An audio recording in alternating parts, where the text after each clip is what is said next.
Good evening, ladies and gentlemen. I'm Leon Russell, Chairman of the National Board of the National Association for the Advancement of Colored People, and I want to welcome you to this live town hall meeting talking about democracy, talking about voting rights, where we go from here to 2020. I want to remind you that this town hall meeting is taking place on a significant evening, the evening of a significant day. We want to recognize the sacrifice and the loss of 9/11. We want to use that sacrifice as we look to the future of this country, as we look to where we need to go as a nation in terms of developing public policy that works for all folks. We need to double down our resolve that democracy, that voting has to benefit every person who comes to these shores or wants to come to these shores for a better life.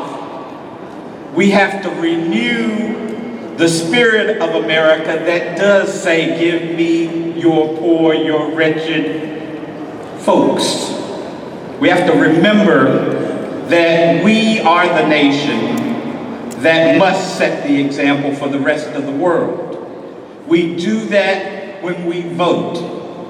We do that when we recognize that our participation in the public policy making arena is not just essential or important, but it is key to the survival of this nation, and it may be key to the survival of the world. Thank you, Mr. Chairman. It's a pleasure to share space with you. Good evening, ladies and gentlemen.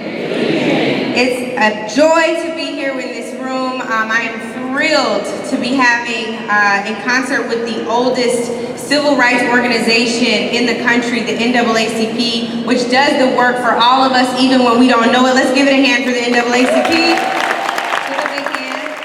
Introduce to most of you who we call in Congress the squad. Yes, the squad.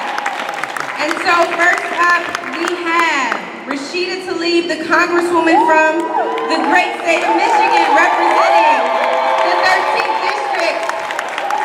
Yes, Detroit in the building.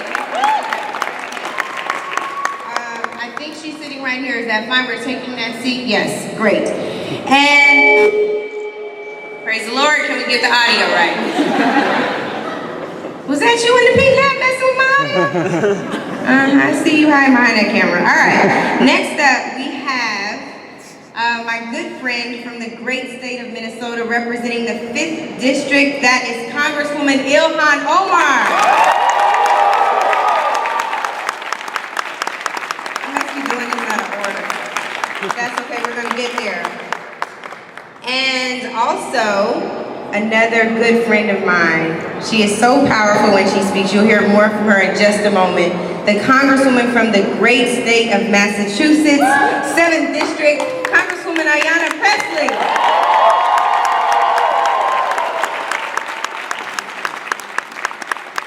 And last but certainly not least, many of you all have seen her in a Netflix special. You watch her from near and afar. The Congresswoman from the great state of New York, the 14th District, Alexandria Ocasio-Cortez. Thank you so much. All right, so I want to start. Are your mics all working? Do we need to check? Do I need this mic? I have a lapel mic. Is that what the problem was? Yes. I do need this mic? I don't need this mic. Derek needs the mic? Oh, Derek is coming up? Oh, I didn't know that. Okay, I thought Derek was closer. Jesus. Okay, I'm giving Derek the mic. I don't know what's happening. I'm confused. Does this work? This works? Y'all can hear me? Okay. Let me move this up. How's that? Okay. I'm not, okay, I'm so confused. The first song comes to mind, go. Well, I don't know. I don't know. I wasn't listening to any music lately. I haven't been listening to music. I haven't. Really? No. But you know what? I have like the Spotify. I don't know if you all know. A lot of people think I'm a millennial, but I grew up. I'm 43. So I listen to a lot of 80s music, like Smooth Criminal, like yeah, I love all of the old school stuff. You don't gotta be a millennial to listen to those. I know, but I always feel like people think I'm like, I know that, no, I'm still very much an 80s, 90s girl. Okay, here we go. Y'all ready? Ayanna, first kiss, how were you? We are not doing this.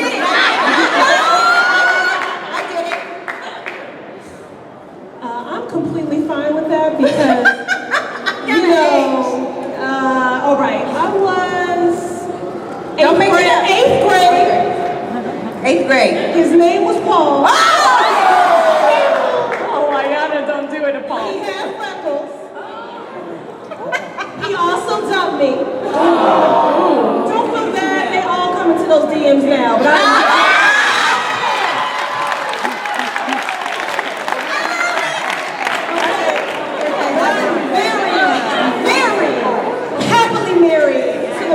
and my black diamond. Shout out to Conan Harris. All right, we love Conan.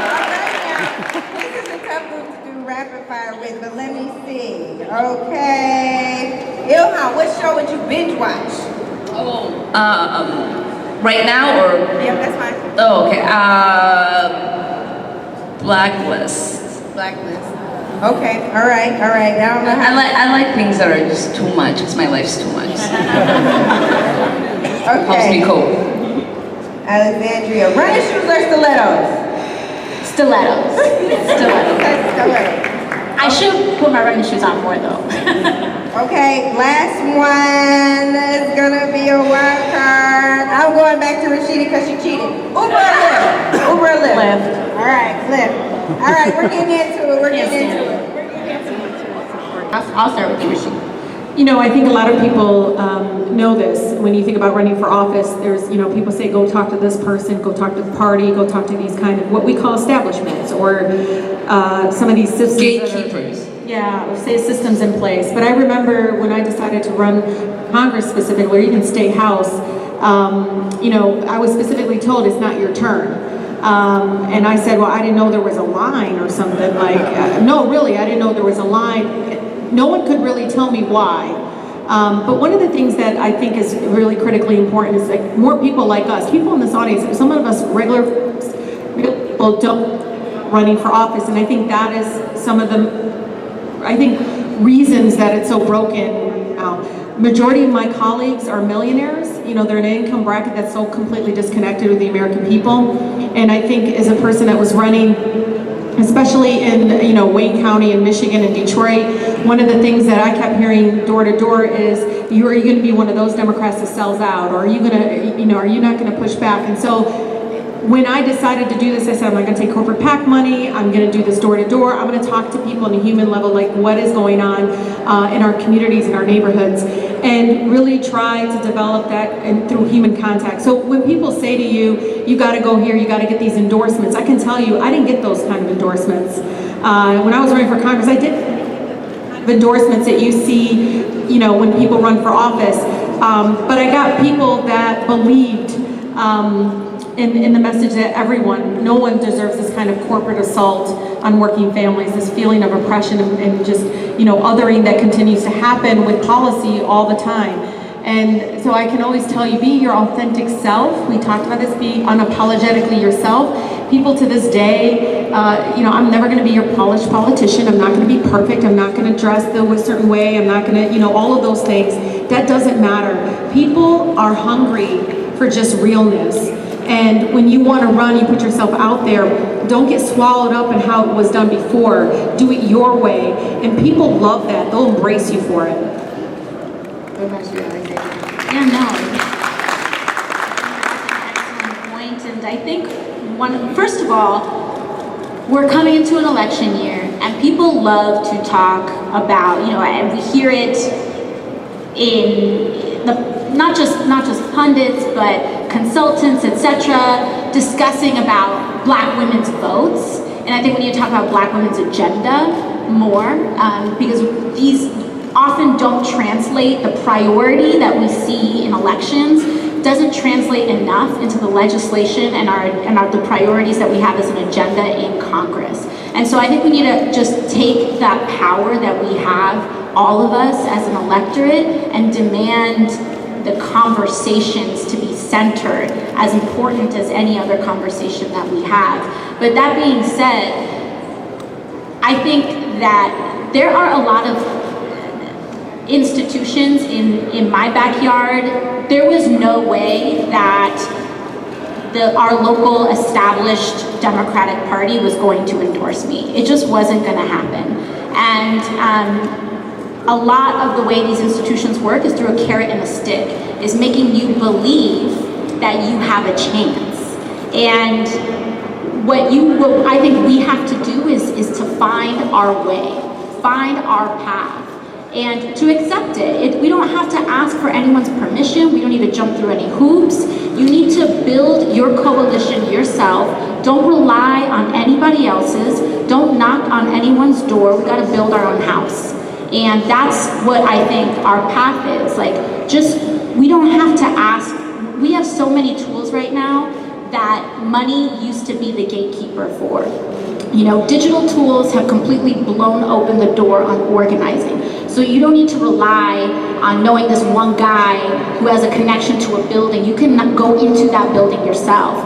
And it's gonna take a lot of work, but I think the commonality that we have is a commitment to grassroots organizing and being with people, shoulder to shoulder. And I think it's that return that is going to get us the results that we need, the people that we need in office, and it's what translates that vote into that agenda. Because it's something that I don't think gets discussed enough, what gets centered once that election day has passed. So I think it's, we don't have to ask anybody permission for anything anymore. All of this and this democracy belongs to us. It belongs to us. Right. I also just want to say that I think in this conversation of civic engagement, we often define it in two ways. You can run for office and you should vote. And I really want us to not forget, in our excitement to diversify the candidates running, to amplify the voices of our daily experiences and struggles, to harness our ideas and innovation, that everyone needs to run. I'm not one of those people pushing that. Not everybody's built for this. This country, being excited about participating in democracy, it wasn't enough for me to tell him who to vote for. He needed to have a conversation and see the work that they were promising to do before he could trust that he could give them their vote. And so if my grandfather, who didn't speak English, barely understood our systems, could only trust with his own eyes and his own ears, I knew that every single person deserved that. And as my predecessor would say, every vote counts, every vote matters. I wanted to make sure that people understood that in their heart and knew that I would carry that out. And Johan, just a quick follow-up on this. You talked about the numbers of the participation numbers in the African immigrant community in Minnesota. Tell me that number again. It's high. It's a lot. So for new immigrants, mainly the Somalis, we're about 90%. We vote at about 90%. 90% voter participation. 90% voter participation.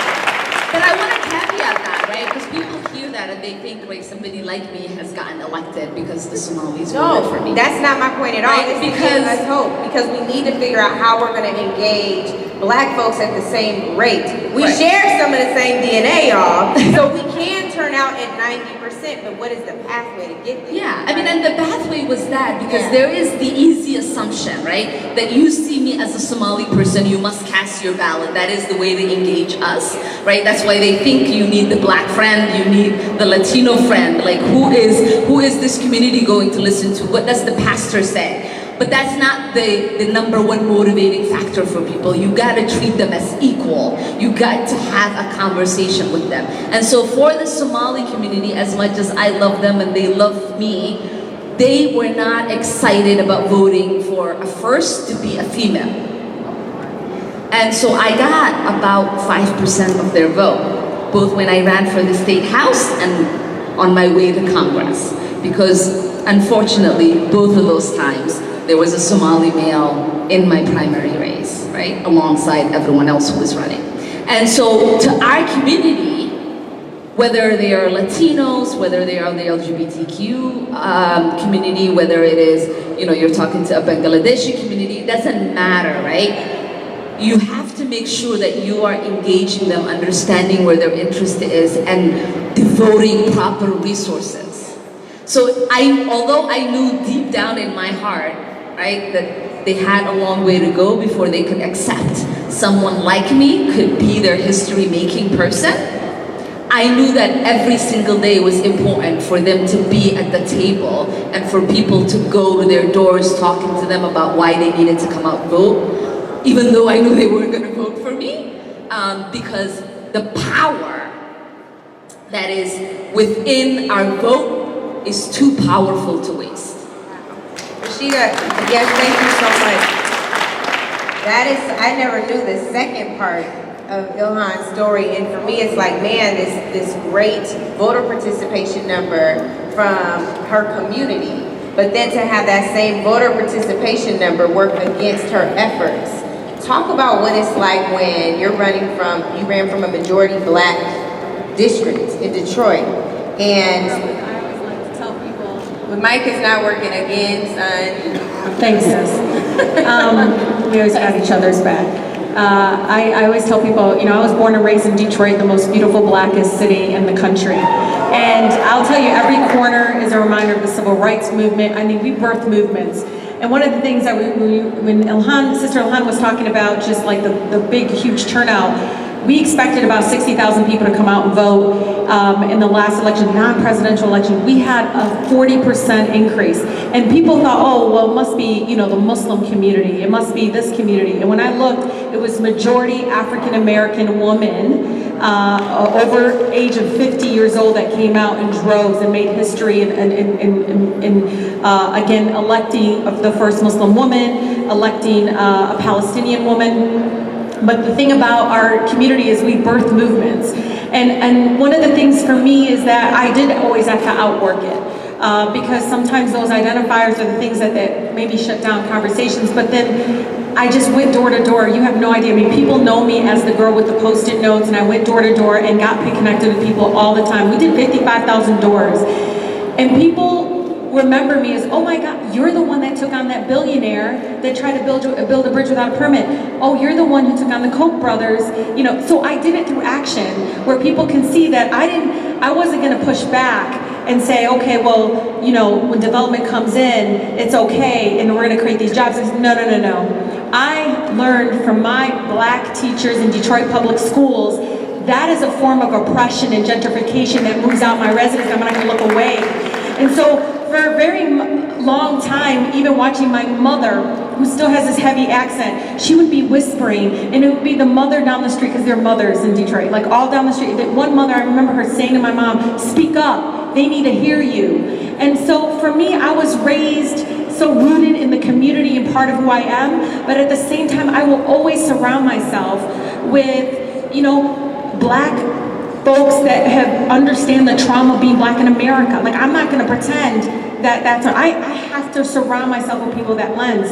But I can tell you, that is the one thing that really drives me to make sure I never sell out, that I always, at the forefront, try to push back against any form. To me, it's called oppression. Okay, this corporate assault, moving tax dollars away from schools into development that it just goes to friend and family packages for friends. So it's not jobs for my people. 60% of Detroiters work outside of the city of Detroit. 70% that work in the city of Detroit do not live in the city of Detroit. And this is a 85-90% black city. We've lost more black home ownership than any other state in Michigan, in the state in the country. And so this is real. And they needed somebody that wasn't gonna take corporate dollars, that wasn't gonna, back down, when folks came forward. And yeah, I have come very, very forcefully and very powerfully to bring forward their voices as much as I can, elevate their voices. But that's the one thing that I gotta tell you. It's my social studies teacher from Southwestern High School, Prospectors. She's sitting there working the polls. She has never worked the polls all day, and she's sitting there like, you're gonna vote for Rashida. So it is part of it's because that's the one thing that is important, that you're so connected to your community. So yes, I am so proud that I represent a 60% black district, because they always have my back. Like, even when the president said, no, don't you dare let him shut you up, and yes, impeach him, and they'll continue the rest of the sentence. The best thing, I love it. One mother, the NAACP passed an impeachment resolution at yes, the they did. National Convention. In Detroit, they did it in Detroit. And but you know what, I leave with this, it's beautiful because even when I make little hiccups and things like that, one of my seasoned residents, one of the mothers, she comes up to me and she's like, listen dear, I don't use those words, I don't say those things. What'd you say, Rashida? Oh, you know what I said. But one of the things I loved is she goes, you know, but when you said it, I felt more liberated. And I thought to myself, thank you, that is powerful. Because even for her, she's not gonna silence, she felt more liberated. I said, I'm glad you got some sort of felt of freedom from me speaking truth to power. And so I'll continue to do that, but that's the one thing is people can't take away from the fact that I grew up in that city. It is part of who I am, it's part of everything that I decide to do. I look back and I'll ask those mothers, what do you think? She goes, you go tell him what we do. You better tell him. You are gonna be ready to throw it down. And that's, I think, a really good transition to you, Alexandria, because I think part of what is so fascinating about your story is, I know this is a nonprofit, I'm not a nonprofit. Some of the Republicans who are terrified of y'all, by the way, I'm gonna go back to that, terrified of y'all, have decided that you're just a waitress and just a bartender. College degree be damned, they don't care. I don't know if they even know that you worked for Senator Ted Kennedy. Like, you have a background in this, and y'all just didn't pop up, right? Like, you didn't just pop up, you've been doing organizing work. So speak to that just a little bit for folks that, like Ayanna said, may not run for office, may not even be, maybe they're not supposed to run for office, but they still have a very important role to play. I think it speaks so much to Ayanna's point about it's not just magic, it's work.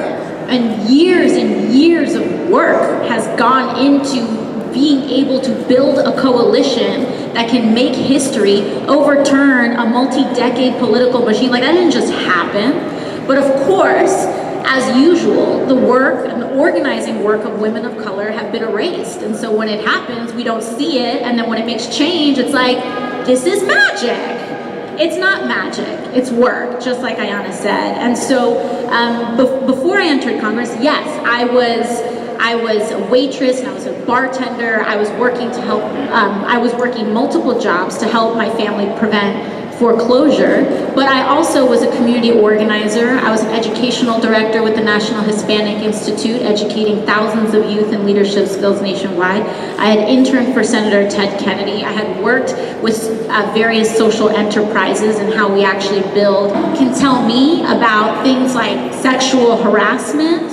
No one can tell me things like working for tips on a wage that is less than the minimum wage. No one can tell me about taking the subway at 3 o'clock in the morning home from a night shift. No one else has those experiences on the other side of the aisle. Very few people have those experiences. And by the way, when they do, like John Boehner, they're lauded for it. They're like, that's a guy I could have a beer with. But with me, it's like, so. What is it like? Yeah, so I mean, totally gonna do that too. And it's because they're scared. Because sometimes I think that the Republican Party recognizes our power more than we do sometimes. Because they would not one be. more time, tweet that. Yeah. Not in from the NAACP account, but tweet that, everybody else. Because there is a reason we are on Fox News 24/7, where every pundit, while they're sending mailers with our face on it, because they know how powerful we are more than sometimes our own friend. Did you know, to this point, did you know the North Carolina special election, what's his name? Dan Bishop, from last night, in his acceptance speech, y'all got a shout out. Did you know that? Oh no, I didn't. He said, and this is an indictment on the liberal agenda with AOC and the squad. Then you got to shout out last night, sis. Just like that. I can play it. I have it on my phone. I have receipts. I was ready. Is that why he won by a smaller percentage than Trump did in his district? Listen. I don't even, so let's talk about that for a second. So we have some tremendous voting rights issues. There is an impending threat on our democracy, and I think it really starts with the election security measures that have been passed in the House that Mitch McConnell has not taken up yet. This is a voting rights issue in NAACP, not partisan. Given the fact that these bills have been passed, and again, going back to our collective political power, all these faces in this room, what can folks do to ensure that these election security measures are passing the Senate, being considered in the Senate and passing? Is there another measure that needs to be taken up in the House from you all's vantage point? Ayanna Johan said.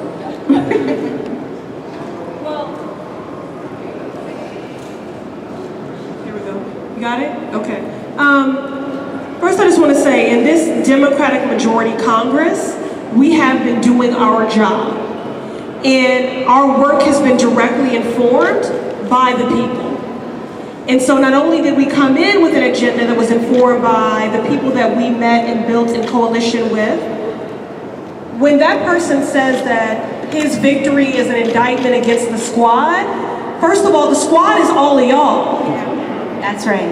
It's an indictment against the American people, because that's what we're representative of. We are not some insurgent cohort of a gang, which, by the way, those implied characterizations are racially not even coded, they're just racist. We are lawmakers, we are thought leaders, we are activist leaders, we are agitators, we are coalition builders. And what we are doing is honoring the long history, the role that women have played in our democracy, that women of color have played, often rendered a historical footnote. But we have been shaking the table. We have been seeking justice. We have been telling the truth. We have been the preservers of democracy. So I need you all to know this, that when we are in the sight line of the occupant of this White House or anyone else, the reason why we stand firm and strong is not just because we're strong, it's because we know that everyday people are experiencing great oppression and injustices every day. We are grateful for the solidarity and the attention that we get. But at the highest point of our receiving that solidarity was the same day that Eric Garner's family was denied justice by the DOJ. So we are focused on that. And I just want to underscore that the squad is not about 4 lawmakers. The squad is anyone doing the work of building a more equitable and just world. I convened under the leadership of Chairman Cummings and with the support of my colleagues the first congressional hearing on childhood trauma. That is because of what we heard in community about trauma. Today, in oversight and reform, a hearing that I called for and my colleagues supported on medical deferment. The battles that we need to win, whether it's election security, whether it's immigration reform, whether it's gun violence prevention, whether it's true health care and not just health insurance. Right. We learned in our first full committee hearing on financial services, shout out to our chairwoman Maxine Waters, that we could end homelessness at the equivalency of the cost of 1 military aircraft carrier. $13 billion if we prioritize housing first. We could end homelessness for the equivalency of the cost of 1 military aircraft carrier. Let me just Did everybody just hear that? That's what I was just about to say. What I think is astonishing, is you said that and the room got silent. And the reason I'm bringing that up is because this is packed like this because you all have come in with a bold agenda, with big ideas that some call radical, crazy, and everything in between. But part of the reason for that is because somewhere along the line, someone told us that it was more politically expedient to accept incrementalism, and you all have rejected that. Right? So the fact that the room got silent, like, oh, we can't get rid of one military carrier aircraft. Like, yes, we can. You know, but like, it's still quiet. You know what I'm saying? So what do we do to break the condition that you all, I don't know what y'all did to do that. I don't know if you were born this way. Maybe it's Maybelline. Now they owe me advertising dollars. But like, what did you do? Yes. But I didn't have a maybe it's Fenty. Okay. But my point is, like, what quality do you all possess that makes you summarily reject incrementalism, that makes you summarily reject that my Green New Deal is not too big? You're just scared. Like, what do y'all, like, what is that? Tell me what that DNA is. I think a big part of it, at least, you know, because so much of what we do is rooted in community, is that when people talk about what's realistic and not realistic, back home, what the present condition is right now is unrealistic. The income, our wages not increasing in real terms in 30 years as your rent goes up every single year, that's what's unrealistic. You literally just don't, the math doesn't work out at the end of the month. So we have to change it. But the present condition is unrealistic. And I think for me, painting that picture, always talking about, we cannot go on like this. This condition right now has an expiration date. It does. We cannot go on like this. We will not continue being a democracy so long as we start rigging votes. We will not continue being a stable economy so long as people start, you know, getting pushed out of their apartments and becoming home. Right now, New York City has the highest rate of homelessness since the Great Depression. And at the same time, there are, for every homeless person experiencing homelessness in New York City, there are several empty apartments in Manhattan because people are using them as bank accounts to launder their money. That is not realistic. That present condition is not realistic.